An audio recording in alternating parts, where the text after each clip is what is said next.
I don't believe this. This? Really? This? You serious?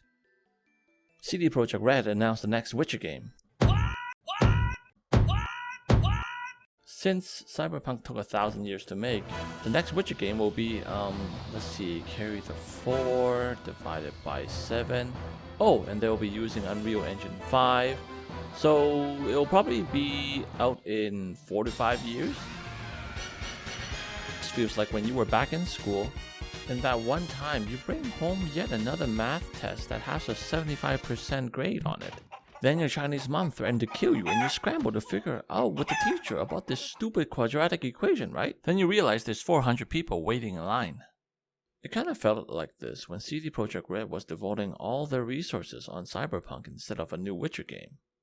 Sometimes life is unfair. When you are CD Projekt Red, who created a spectacular narrative-driven game such as The Witcher 3, you are faced with the insurmountable task of exceeding those expectations with Cyberpunk. But it was, what's the correct word here? Dog shit? No, horse shit. Yeah, that's what Cyberpunk was. Witcher 3 has been one of those that influence other story-driven games. After playing these games in the first quarter of this year, I can see that yet none of these games exceeded a 7-year-old game in storytelling. So when CD Projekt Red announced a new main title, a Witcher game, which is back to their core bread and butter, the Witcher series, and considering what happened to Cyberpunk, naturally, I went out to buy this. You know, just in case CD Projekt Red reminds me that they're taking the Cyberpunk approach with a new Witcher game.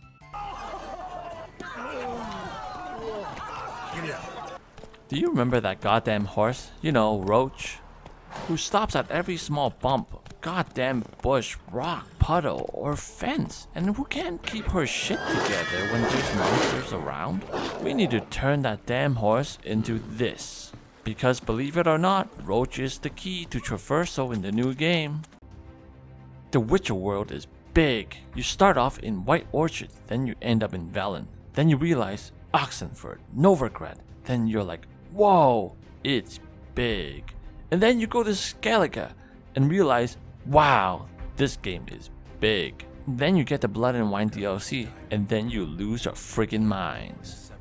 However, there's just one main problem, and that your main mode of transport is a 4-legged brain-dead horse who stops at every small bump, river, ravine, anything comes in your path. And the travel distance is fast in between travel A to B. You then realize you and that stupid horse has nothing to talk about to break the silence. You cannot fast travel unless you are at a signpost. You cannot climb. There's nothing to climb. You cannot double jump. You cannot platform. There's fall damage from 3 feet drop. There's a wonky horse combat. You have to stop and open a menu to pick up flowers. Wonky underwater combat. The list goes on and on. These mechanics feel unfinished, simplistic, and outdated, and CDPR should definitely not lean on it in the next game. Do you remember that one time you go to a family gathering and there's this uncle or aunt who grew up watching Fox News, and they keep saying year after year, your generation is lazy, playing video game is not what a responsible adult does, and you guys are spoiled where back then, we worked very hard for what we wanted. Then your response is, fuck you, bitch! I heard this before, and that's how I felt playing these open world games. Just in this year alone, none of these games has any form of narrative or storytelling and absolutely feels soulless. It's either over expository dialogue with bland and generic story writing in Forbidden West and characters nobody give 2 cents about. Or, on the other extreme, Elden Ring, where the player is given a story written on toilet paper, flushed down the toilet, and asked to go find it and piece it together. The Witcher 3 storytelling capabilities feels deliberate and curated with intent. The massive possibilities of players' choice that influence and impacts the overall outcome of the game together with all the side characters. You can choose to assassinate Radovid. You can choose to distance yourself from Ciri and drive her to Emir. You can choose to let Detlef go despite his crimes. You can choose to help Henrietta and her sister forgive each other. You can choose to kill Horsam Jr. Whatever your choices are, it does not subtract one bit from the game's narrative to weave a compelling, impactful, and personable story with all the characters. Unlike these games, where the only choice is either more dialogue or less.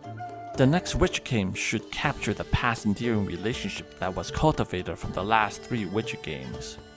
Definitely they should not be slam dunking them in the fucking garbage bin like how these game franchises did to Joel or Luke.